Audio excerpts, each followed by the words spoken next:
this music first starts and the guy that's got like the snapping fingers, I'm always imagining there's these old '50s movies, right, where you have the gangster, Yes.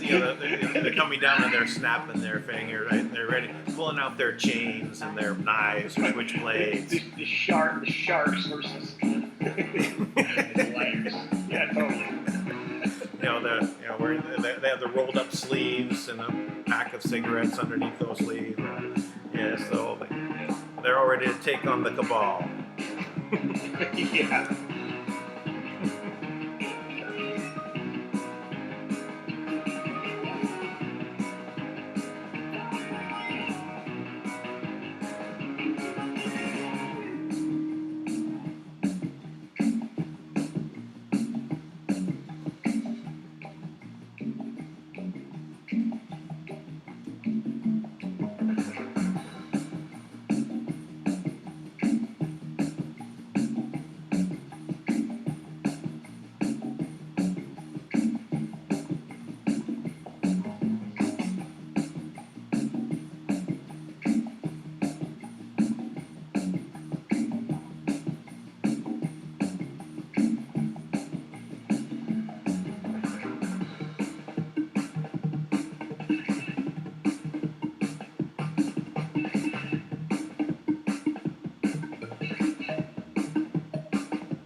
And hello, everyone. I'm Dan Lutz, and I'm here with my co-host, Tank. and we're here on the front lines in the battle against the deep state, the cabal, the Illuminonkeys, and all those that wish to enslave all of humanity for their own selfish reasons. But they're all stepping down from their high positions of power in the top corporations around the world. So we know we're winning. Yes, we do. Yes. So the CEOs of Disney, MasterCard, and Salesforce, three of the largest companies in the world, all their CEOs stepped down today. I wonder if it's because they've been lying about their profits and embezzling money and don't really have any. They don't want to get blamed. Well, that might be one reason, but what's coming down the line is all really about treason, pedivores, satanic worship. Maybe some of those things had to do with it as well. We'll find out. But if they're stepping down now, do they still get a free pass out of the situation? I don't think so. I think probably their plan is to fade into obscurity and hope that no one holds them accountable. But I don't think that's possible. I do think that there has to be something that takes place, right? But people are just held accountable. I mean, for the sake of everyone else, right? You can't just have people, just because people have money. Really, it should be the opposite, right? I mean, people who have,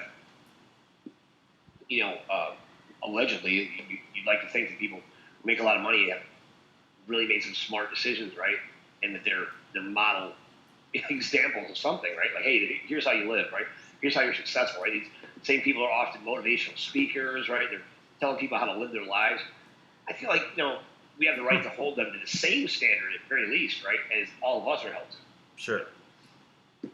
No, I think there's a lot to that. Yeah. So I did click on this on QAnon. It's number 3883 from February 26. Breaking. Disney CEO Bob Iger to step down. Bob Chapek will be the CEO of Disney immediately. So it takes us over to a Twitter.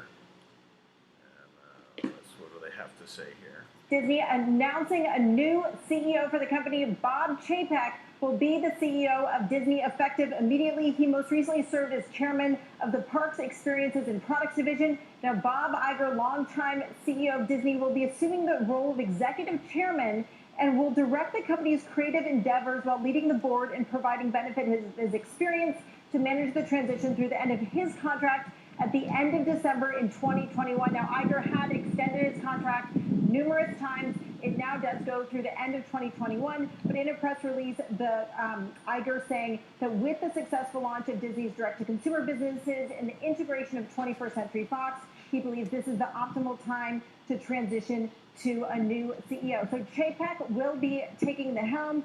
He's been at the company for the past 27 years, most recently running Parks, Consumer Products, and the studio. Now, he has been in various roles, and it seems like he's being selected for this role because of his extensive leadership, especially most recently expanding the Parks division into China, overseeing the launch of the Chinese park, as well as expanding the Disney Cruise Line business. Then before that, from 2011 to 2015, Chapek was president of what was formerly the Disney Consumer Products segment.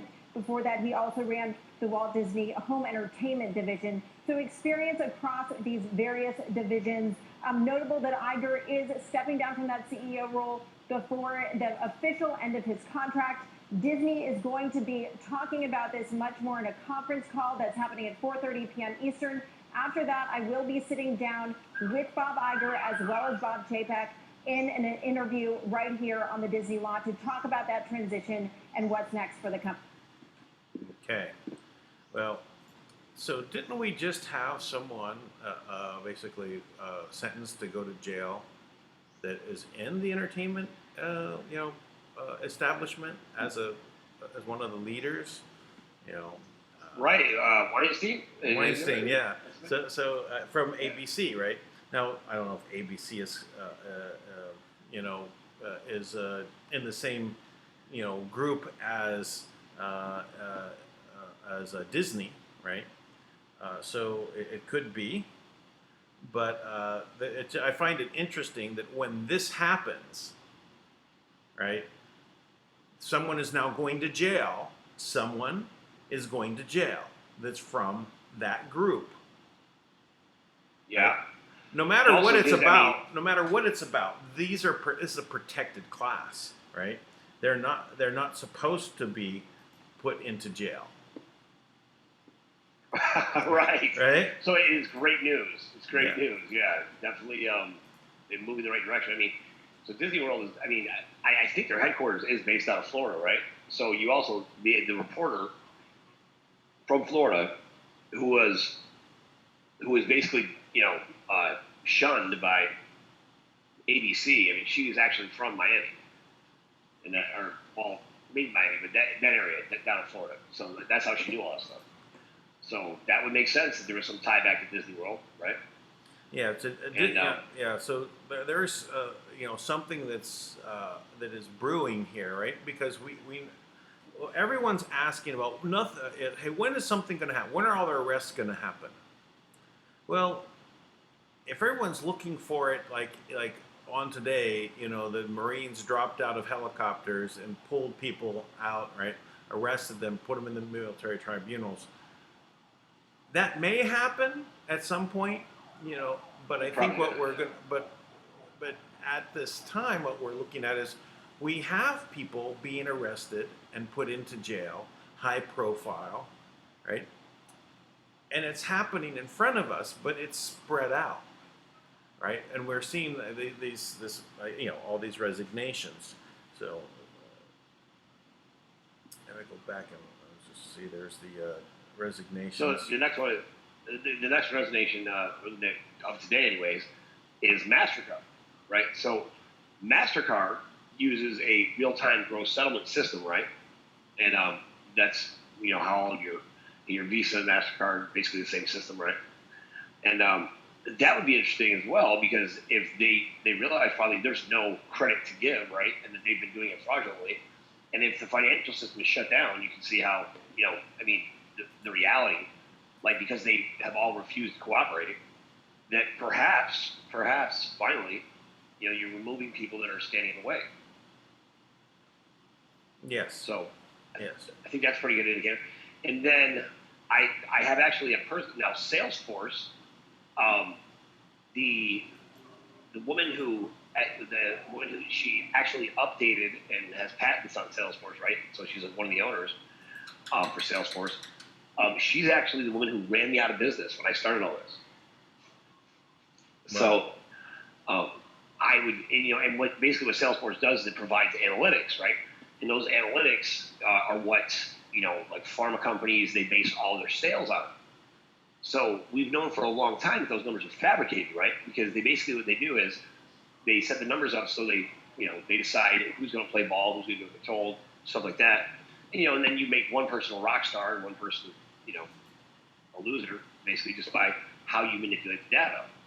So if that is out there, I mean, that would obviously be also directly connected to, money that people are making. Right. People find out that those numbers have been skewed for years, and they've been getting screwed over. That's pretty interesting as well. So all this speaks to everyone having the same intelligence, and I would say that it looks like pretty visible signs of the work that Kim's been doing. Personally.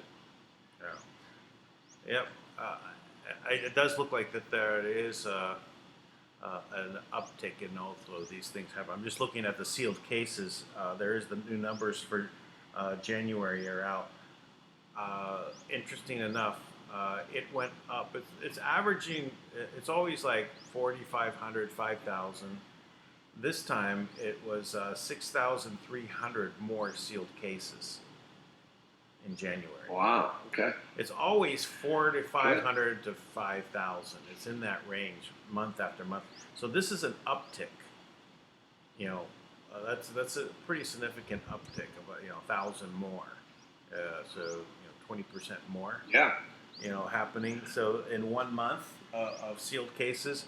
So that also, if you know charts and statistics and probabilities, if you see that happen, it might be the beginning of an exponential climb.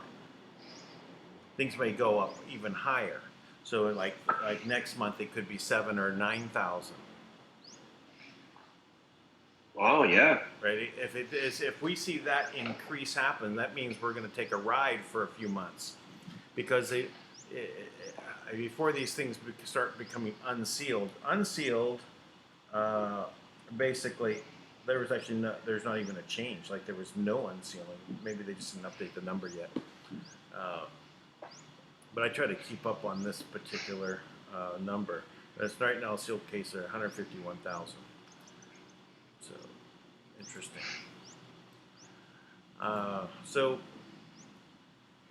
So we see that there are arrests. There are people going to jail. There are people being like Epstein. Went to jail, and then is now presumed dead. Presumed dead. They'll leave it that way, as we don't know, whether he was taken out of there. I mean, it's an odd prison to put him in the first place. It's almost like bait in a trap. Sure. Right? I mean, why put him there? It's the most dangerous place for him to be. Oh, maybe they're tracking him and letting him lead him somewhere else. Who knows? Yeah, could be. All this stuff is a lot of crazy going on. Well, a lot of crazy going on. Let me ask you the question. Any news from Kim? I don't have any news from Kim, other than she just responded to me about Kim is the one who gave me the tip to publish in the Gazette inside of Washington, D.C. to get the law to win. So, today's day one, and we launched all of the documentation we've been working on to give our courtroom observers the weapons they need so they can start to go into court. and submit that information. And we have all of our, affidavits of misconduct and those things ready to go. And one of our guys got blocked. He was on his way to court today, and the sheriff pulled him over and held him hostage there until the case was over. Then he followed the sheriff straight to the courthouse. So and must got their attention. That's good. Yeah. So what did he do when he followed him to the courthouse? After? Well, he followed him to the courthouse, meaning like he blocked him, and then the sheriff was going to the same courthouse he was. He just happened to follow him. Yeah. So, anyways, but we're going to have that up and rocking. We did have some other good news today, which was perfectly synchronized, is that National Liberty Alliance did finally put our information on the website, and they are going to deliberate on Thursday to call for indictments. So that should be pretty exciting. We should get some little traction. So we're into phase 2. And then we have our second notice that we're putting together that we should probably have out by the end of the week, where we're, making it known and clear to the the United States of America corporate or United States corporation, right, that they are in default to this ruling, and put that all on the court record, and start to make some more noise. So I was just thinking, I wonder if so it's a public corporation, incorporated entity. So how do you compel it to say, well, who's your current shareholders? Since there was like 100 shares. Yeah. Yeah, I'm not sure how that works. Interesting to find out who the current shareholders are. Probably George Soros has a few, I'm sure. The Bush family, the Dragon family, the Rothschilds, they probably all have a piece, something like that. But we already have 3 grand juries set up in Florida, coincidentally, and they're ready to go. So if National Liberty Alliance doesn't, or depending on how that goes, we actually have a suit filed on there in Florida, where the corporation was weird in the documentation. I was going through it. It's like it's set up in Tallahassee, but then the headquarters is in New York, right? Mm-hmm. So, but it's I thought Michelle made such a great point last night. This is what they've done to us all the time, right? They publish our information about a birth, right? And they basically publish it that they were born and they turned us into a corporation or whatever it is, and we don't even know it, right? To rebut it, right? But it gets published somewhere, and meanwhile, they've done that to us over and over again. So it must be lawful. It must be the way to do it. So that's the same thing that we're about to do that. Yep. Well, that's amazing. Right there, right, doing it right now. So, and so what is the? Do you know what the first case is, or can you talk about the first cases for the grand jury to investigate or be presented the information? Sure. Yeah. I mean, it's the first case that we put before the presentment we made to the grand jury was to call out the crimes of the FDA, the CDC, Human Health Services, various employees therein. But we most specifically went after New York State because that's the kind of the heart of all these issues right now. Do you have a plaintiff? I mean, the injured party. Well, technically, it's the people are the injured party, right? Because everyone has been subjected to this type of false mandate and false information and fraud. Now, there is no statute of limitations on fraud. If you heard Michelle talk about it last night, and specifically in this case, we're going after Governor Cuomo here in New York because he is guilty of fraud, because he essentially signed away our religious freedoms in this mandate and then presented it as law. Now, that is fraud. right? And it is, in fact, a no law because they don't have the authority to do that because it violates our constitutional rights. So we are filing criminal indictments against him. That's where him and the entire New York State Assembly, and several other names that I don't have right in front of me, but you know, but going after things that, for the most part, have often been ignored. But because National Liberty Alliance does have, they are based out of New York, and they do have a good track record of citing due process. Well, in this case, they actually have violated due process, right? Because they've assumed, they've made assumptions about our status without providing us with informed consent. Then, because our kids go to school, they're implying false jurisdiction from the World Health Organization, saying that if our kids go to school, then they're automatically that is informed consent, is what you're saying, right? So that's not true, because informed consent requires that you comprehend what's happened. Right. And there's no child who could possibly comprehend it. But furthermore, if you're presenting false information constantly, because there is no studies done, how could you possibly comprehend it? Nobody comprehends it, except for people that have actually been damaged. So the only thing we can prove is that a combination of concomitant vaccines given to infants, over time, it definitely, 100% we know, has the potential to cause, definitely has caused autism, has caused death, has caused neurological disorders, has caused, seizures, it has caused various issues, right?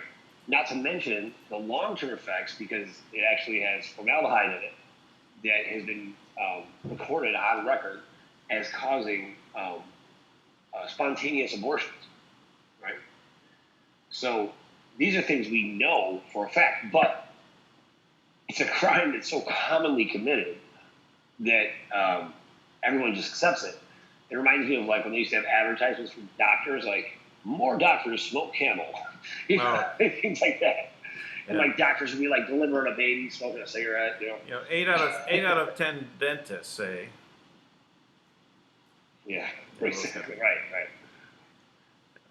So, well, are they going to say that we informed you in the insert in the vaccine that's printed in Morse code, tiny little dots you can't read.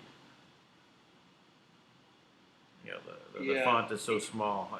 No one can read it. That's the thing about informed consent, right?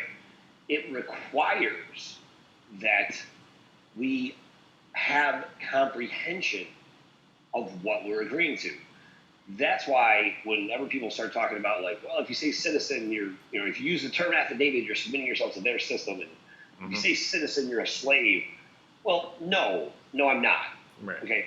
That might be how they use it, but you can't challenge their system if they're constantly, defining things however they want. They're making up rules as they go along. Sure.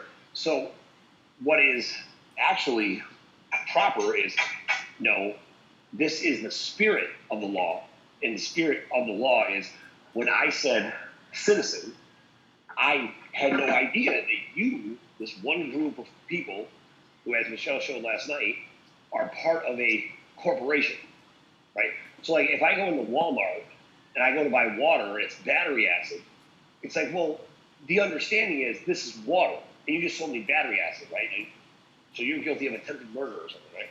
It's like, just because you're a corporation and in your corporation at Walmart, when you guys say water, you mean battery acid, that doesn't make it okay, right? Because that's the very nature of language. It's used to communicate. Now, and when language is being used to deceive, that is fraud. And that's exactly what their whole system is. So all these, the spells and language they use, and the word magic and the legalese, all that stuff, it really, people get so caught up on it and they master it. But they don't have any power to do that. They're just a corporation, right?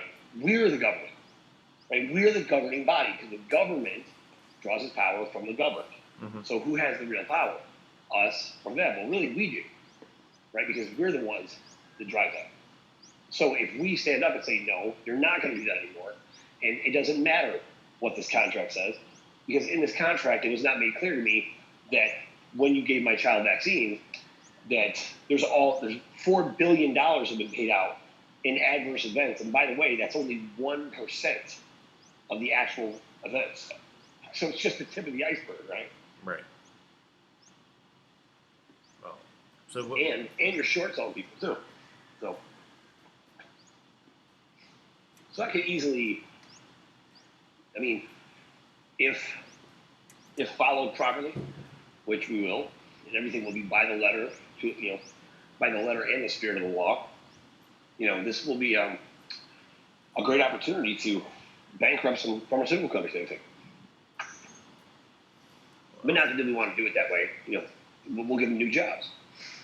I'm sure there's something we can figure out that they can do. Because we don't want we don't want people to be left without jobs, right? We don't want to hurt people. Maybe they could actually make vaccines that were not harmful.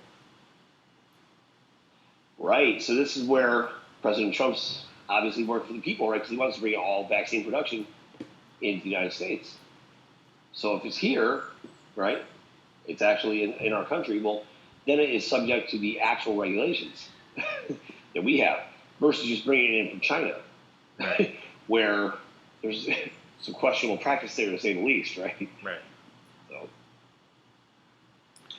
Well, so we're working on that. Well, it also, I think that there was now like they spontaneously just said, oh, we accidentally cured cancer. What was that, like a couple months ago? And then now it's like, oh, well, we cured the flu. What? Yeah, they've cured Really? they've cured the flu, which is, of course, the basis of the virus, right? Is a flu. It's a flu virus. It's a common cold, flu virus. So that is, been cured now by accident, I assume. By accident, right? So now, is there any reason now for there to be a problem with vaccinations? In fact, it's probably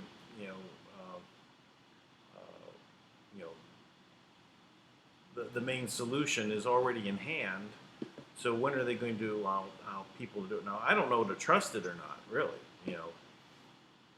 how do you trust that? So many scary things about what may be behind it, on each level. Is this news story the cabal, their final twist to the plot? So it's really hard to know. I think the best thing is just be healthy. Don't catch it, but don't be afraid. It's really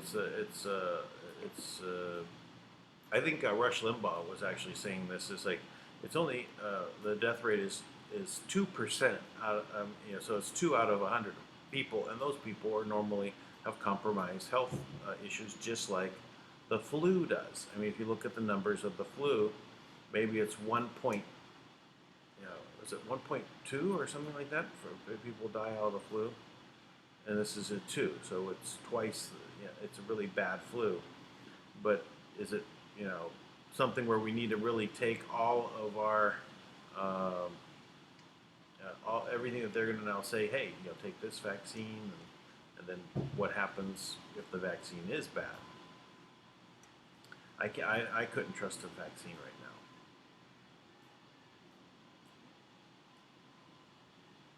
now. Oh, are we still there?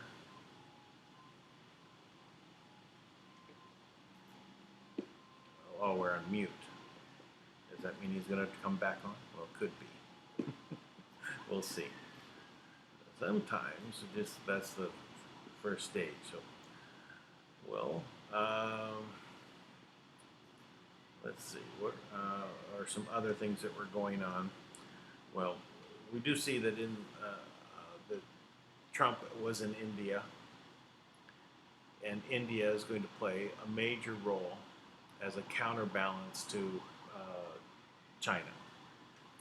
Um, India is a very strong country with a lot of wealth. I've had a lot of particular experience in my life with India, and I know I got to learn a lot about it when I spent 20 years going back and forth, spending a lot of time, months at a time in India. And the great thing that when I first arrived was like in my probably like 21 years old, 22, and I got to read all the newspapers, and they had real newspapers, not like what they have in America. I said, but America, I was so used to seeing the L.A. Times. That was not a newspaper. I said, this is garbage. I mean, the only thing it was good for was finding out what movies were playing, see all the advertisements or the classifieds, right? Beyond that, the rest of it was garbage. But the newspapers in India, fantastic news articles, always telling you something going on. And I got to see India transform from something that was really damaging their whole country, communism. I saw them transfer out of communism. Now, they still had a capitalist base because everyone in India had their own little business. I mean, from street stand type of businesses to little shops, but everyone had their own little business. That was India. What was communist was all the major big means of production of automobiles, electricity, the airlines, water, so phone system. All of those were in horrible condition, not worth anything really. They literally had kept back India, and only after they literally privatized them one at a time did they actually become better.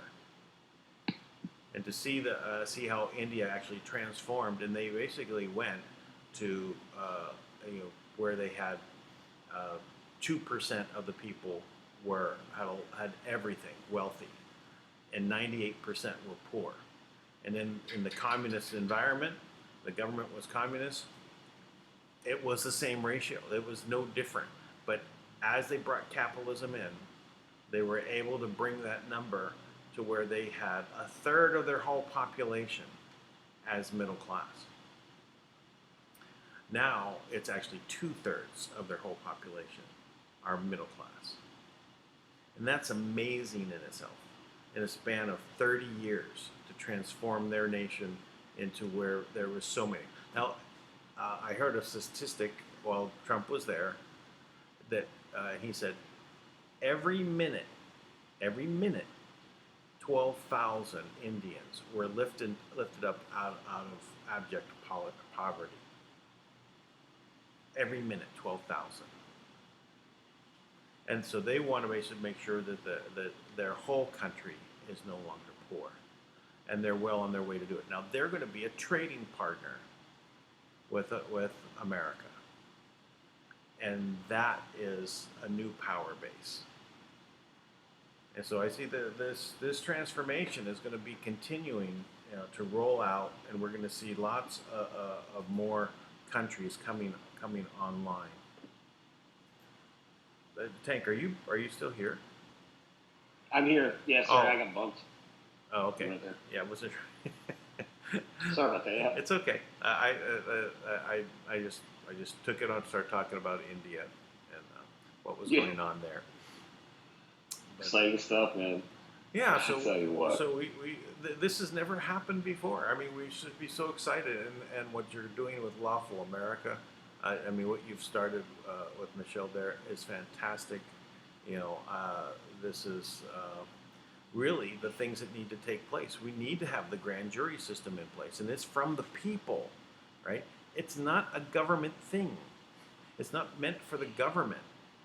It's meant for the people. That's right. It's meant for the people to say the government, because really, there needs to be a reverse governing system. Yeah. Right? Because how else do you hold these people accountable? I mean, they keep saying this about Congress, which is not true. It's amazing how many people say this, that Congress has immunity. No, they don't. Not if they commit a crime. You know, give me a break. Maybe from a traffic ticket, but they don't have immunity from, running a massive child trafficking ring or, things like that. I mean, give me a break. Well, Stealing billions of dollars. they definitely made their own quote unquote laws that made them immune, but those laws are not valid. Yeah, right. No, I know. Exactly. It's the bylaws of a corporation, right? Right. So, it's amazing. I went back to listen to the August 25th THI show with Thomas Williams and this one woman, M, and then Kim is there, and I think there's another woman there, right? And one is like channeling like this galactic council, and it's really unique. Like I've never heard anything quite like it, right? They're speaking in a different language, and then they're interpreting, and it's very sharp and on point. They're answering questions live. It's you can tell it's real, right? And Kim is just breaking down some things. They're all talking about the structure that existed here, right? And all the things that have gone on. It's just such an amazing experience listening to this, right? Because here we are at that time. Then they were talking about this, like we're right on the cusp of this. It's all about to break through. And later on was the two women that were working with Kim, right? And these were like real friends of Kim's, right? Like she considered them friends, which you can imagine in Kim's position, there's not many people she considers friends. Oh, right? Sure. And they betrayed her. I mean, they're out. I mean, the one is out there on shows like they'll badmouth Kim and say she's this and say they're spreading lies they think are true, and it's just unfortunate. Is this something that's happening? Is this something that's happening now that they betrayed, or is this something that happened in the past? Yeah, I mean, they don't work with her since. I mean, I think they were together in August, and I think maybe a couple months later they were gone. Right? They had actually gone up to like live with Kim or something. Oh, and by the way, Dan, I'm sorry. I know we got attacked about this the other day. Somebody was very concerned because we outed Kim's location. Okay. First of all, Kim outed her own location, right? The first time we ever interviewed her, she put this out there. The 9 safe zones on the planet, they're safe for a reason, but no one brings a fight there. Obviously, it's not new information. They know exactly where Kim is. That's why they've sent, 99 ninjas there and other things, right? I have never put out an address for a specific location of where Kim is. They track every single phone call she has, everything she does. Believe me when I say they know where she is, and they also know not to mess with her. Because every single person that's ever tried to go up there to hurt Kim has either left there on terms without firing a shot, negotiating with Kim, because they realized that she's not who they thought she was, or they left there in a body bag. One of those two things. Yeah, I had at least 3 people email me. One was really irate, and sent me an email all in capital. Right, number one, if you send me an email all capitalized, I will not read it. I just don't read them. I literally just bypass it. It was only because I received the other emails that I literally went back and read that one, which I actually find difficult to read when it's all caps. It's just so you know, you're not getting my attention if you send me all caps. That's number one. But he was very, upset about this, and I went, well, number one, I knew that this was not a problem, right? That we had talked about this on the air, I don't know, maybe 3 times or 4 times in the past year. I said, to the people that actually were a little bit more calm about it, and I said, listen, this is not something that is a problem. We've talked about it. Imagine this is like, the Continental Hotel in the John Wick's films, right? You don't do business on the hotel grounds, right? It's a safe zone. You're not allowed to do anything there. So from that standpoint, she's in the safe zone, so not to worry about it. But I said I would take down the video, so I did delist it for a period of time. And then, of course, just to be safe, because I didn't know if maybe we said something that I just was not realizing we did say something, kind of thing, right? Just for safety, I took Right. it off. Yeah, And, sure. and I went back and I listened to it, right? And I sent you a message, I sent Sid a message, and I said, I got these emails, blah, blah, blah. But I said, I realized, okay, there's no problem. I put it back up, right? So there is no issue with letting people know that where Kim is in the general vicinity. You're not giving a GPS location. Right. But it's okay to talk about this. Right, and then to be honest, like Kim's been in several, she's been in different locations all over the world, and for all I know, she could have told me that, and then she could be somewhere else. Like that's perfectly reasonable, and it's just so fascinating. Sometimes the things that really spark people. It's like, listen, she is pretty much the only key to opening this system. Like there's no other option for them. They're trying to hack it from the outside. And Kim sent them on wild goose chases all over the place looking for a terminal, right? Just to have them go back to their own facility, to track the terminal down, and then realize, wait a minute, isn't this your facility? So and then she was like, and guess what? There is no terminal. So it's hilarious. I mean, I just like she's so far ahead of them, so far ahead of the other side. There's really not a concern there. Oh, but on a more practical sense. Well, I was thinking about this. You kind of touched on it. So she had to learn the system, right? They gave her, Mark Duke trained her on how to access and transfer funds, right? But he didn't give her the manual, right? He didn't say this is everything you need to know, right? He just gave her enough to know to get the things done that he wanted to get accomplished, right? So everyone else that is in the outer rings from the center of the eye of the pyramid, right? Everyone else that's down below, none of them knew how it worked. They only knew their piece, right? So when the control was gone, right? When Marduk was out of there, and there's only Kim left, they don't know how it works. And the only one who was able to figure out how everything works was Kim by, probing and say, hey, go look for a terminal over there. Had them dancing. And literally, she was able to create her own manual for the system and then rewrite it and make and add to it. Right? So they'll have no idea how it works. They'll never be able to actually make anything happen.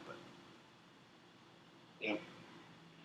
No, they will. I mean, she reassigned all of the allocation numbers for all the currency, all the gold, all the hallmarks. I mean, she changed everything. So even when they had codes, they don't work for that. They don't attach to those numbers anymore. So I mean, no one even knows this stuff but her, right? Yeah. So she's definitely safe. So they're locked out. They can't do anything. But the one thing that they did have was they had the keys to the front doors. Right, of the different offices, the president's office of this bank, and the compliance office of this bank, and those people that were sitting in there, they were told what to do by the people that they always told them what to do, and when you're in a job, the boss tells you to do something, you do it, all right, and you really don't ask for the manual on how to make the whole system work and decide, oh well, we're going to do something different. Right. So, yeah. And if someone else came in and said, "Hey, we're the new owners of the store," right. How are you gonna? How are you gonna believe them, right? Right. Well, Kim always had a plan for that, right? Because at Wells Fargo, they used to have Madame Wu, right, or like little, even little Chinese elders who come in dressed in like Chinese robes, who weren't really the real characters, right? But that's what they'd send in, and everybody at Wells Fargo would jump right away and do whatever they wanted. So Kim used to joke around all the time that if she just walked into Wells Fargo wearing like, dressed like a little Chinese woman, she'd be fine. It's like her running joke. Yeah, maybe that'll work. But I realized, because Kim's got an edge to her about things, right? So here you have this group of like she considered friends, right? And they go a different path, right? Then her security she had for 4 years, right? Betrays her. Like Michael Uriel / Jesper Ellerman / Peter Ellerman, whatever, right? It's like these are people that are close to you that you trust, right? And they sell out. They end up going the wrong way, right? Over what she says is one of the 7 deadly sins, right?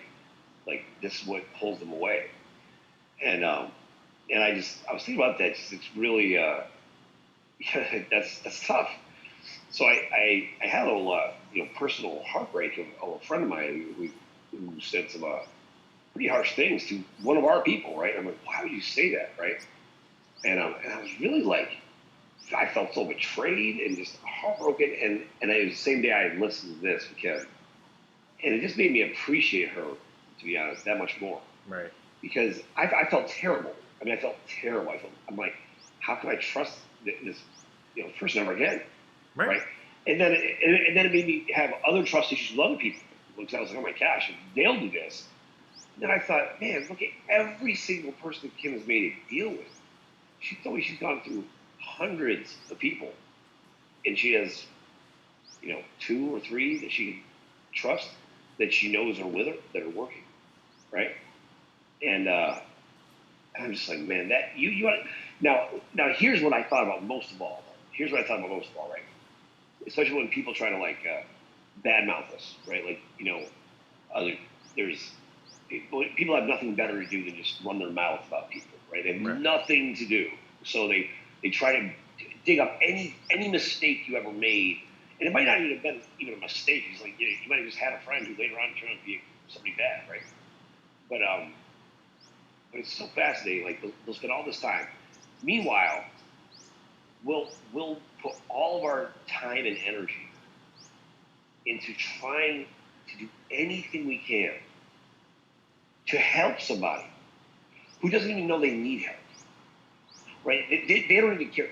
You care more about them than they care about themselves, right? And when you put that kind of energy, now I'm telling you, that's what Kim does every day. Dan, you're doing this all the time. I do this all the time.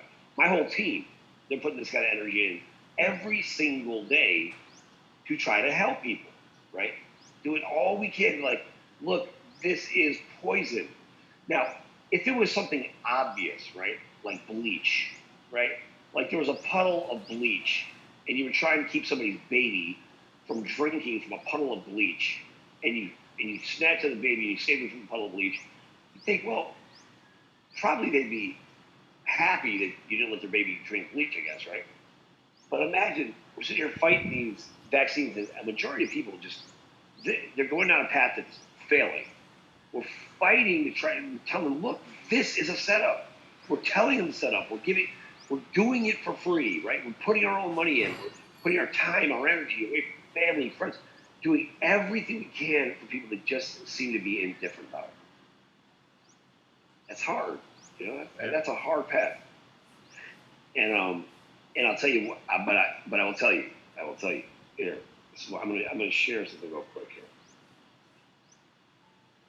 So I never doubt why I'm doing things, right? I don't doubt why we're doing this, right? So my daughter and I, we worked on this little art project for this magazine that the kids compete in, right? So she always wants to build stuff with me all the time. Every day she is building crafts with me. So we built this little art project, and she put it together. It came out great. Little sculpture, it's like a little picture frame. She drew all these cute little pictures in there, and it was all about being kind, right? So she drew it was like a big apartment building, and so she won like she advanced in this regional competition, right? So they had this big award ceremony today, big for a first grader, so it wasn't that big, but to her it was a big deal, right? So at the school, I guess the selection committee came in, and they texted us, right? So this is what they texted me today about our daughter. They said, so first, I had to write you to tell you how sweet and thoughtful and caring your girl is. And that's from the first few minutes of meeting her. One of the girls was sitting alone at a table who had come in from another school, I guess. And when I asked her if she wanted to move to the table with one empty seat, she didn't really move to get up because she was insecure and uncomfortable. So Charlotte, my daughter, jumped up out of her seat and immediately ran over and said, "I'll go sit with her." And she walked over, made a friend, and they started talking about books, and the woman is saying it was just really sweet to see such kindness. And then when they got up to everybody, now Charlotte got this blue ribbon, right? She had got first place, I guess, for something. So the ribbons or pins were given to those that advanced to the regional judging. So the certificates were given to all, right? So everybody got, that. But when the students with the ribbons stood in front for a photo, she stopped everyone to say, "I just want to say that even if you didn't get a ribbon, that you still did a great job and should be proud." And so this woman loves my daughter now. She's like, "What an amazing little girl you have." And I thought to myself, I'm so proud of her, obviously, right? But those human moments, right? Now you can't fake that, right? I didn't coach her on that. I didn't know she'd be in that situation. That's just who she is. And I think about this all the time. The reason why I fight for your kids and everybody else's kids is because I want my kid to be safe and to be able to be herself. And I don't want all the beauty and perfection of who she is to be altered because I have to comply to drug my child because I didn't fight for yours. Yep. And you are right. You are selfish. Yeah, exactly. I am selfish. No problem at all. I admit it openly. Yeah. Because you want all that for your daughter. So I got it. Yeah. But there's a side benefit for all of humanity, but that's all right. Yeah, the side benefit, right? I don't see how any of us can be free if we're not all free. So. Right. So in that way, that type of being selfish is really what we all need, right? Because the aspect of being of looking at things not from collectively but from an individual perspective is why we have freedom. Right? Yes. We need to have freedom, for our individual selves. Collectively, then we have a benefit. To have free will. And I even think about this too. Like, if you're selfish, right? Now, that also means when things go wrong, I don't look at why isn't everybody else fixing this, right? Right. I look at myself, like, what am I doing? Right. What am I doing that can make a difference? Right? Because I'm selfish. Yeah. How are you fixing? So rather than, what can I do to change it? I don't look at it and say, what the hell's wrong with you idiots? I look at what can I do better to make the situation better? Because I'm selfish. I highly recommend everybody be more selfish. If you were more, and I don't mean service to self, that term, right? But I mean, you know what? If you looked at what you can do, what's your contribution, right? Take care of yourself so you can take care of. It's the same like when you're on the airplane, right, and it's going down, and the oxygen mask falls from the sky, and if you try to put it on your children first, and you pass out, right, because you didn't put it on yourself first, right? Then they still may not make it because you're not there to protect them. But if you put it on yourself first, so that you can survive, then you can go ahead and take action to be responsible for your children. That's absolutely right. That is a perfect example. You've got to make sure you can be there. I did that with my sons. I spent all of my 20s like really, really heavy and overweight. And I went into this before and after competition. I was determined because I didn't want to be the fat dad with my kids. You know, like want to make sure I was healthy enough to like run and play and jump and do whatever, right? You know, my dad had me when he was 18. I was 30 when I had my son, so I was worried, you know, because my dad was really active with us all the time, so I wanted to do what he did for us. So, I hear you there. You know, makes me want to go back on a diet, but I'm not there yet. You know, nah, while I'm kind of locked in place into this working space, I literally can't get away from my workspace at the moment, other than to take a little bit of a walk up and down the hill. But so it's hard to be on a diet and things like that at this time. But it's shifting. It is starting to shift into it where I'm able to do that. Hey, actually, there is something. Should bring this up now. It would be good if we can actually do our broadcast earlier tomorrow. I'm actually extremely early, because I do actually have to go into Manila tomorrow. So I don't know if there's a particular time, even 6 p.m. your time, 7 p.m., 8 p.m., something like that, would be much better. I have a window. It's from 6 to 7. I can do it.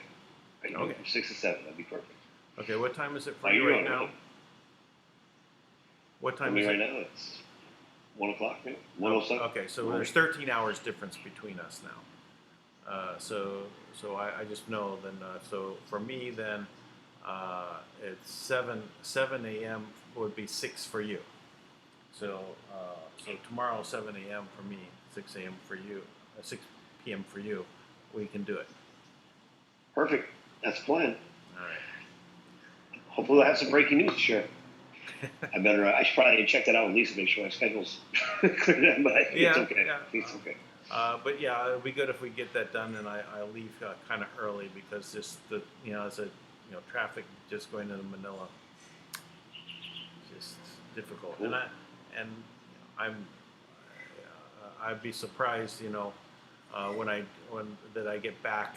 I'll be going for like maybe a 1 hour meeting, and so it'll take me 3-4 hours to get there, 1 hour meeting, and then 5 hours to get back. It's like riding the subways in New York. Yeah. That's crazy. And the thing is if it's a clear day, I could see where I'm going from where I am right now. I could just look out. Oh yeah, I'm going to go right over there. I can see the buildings. That's how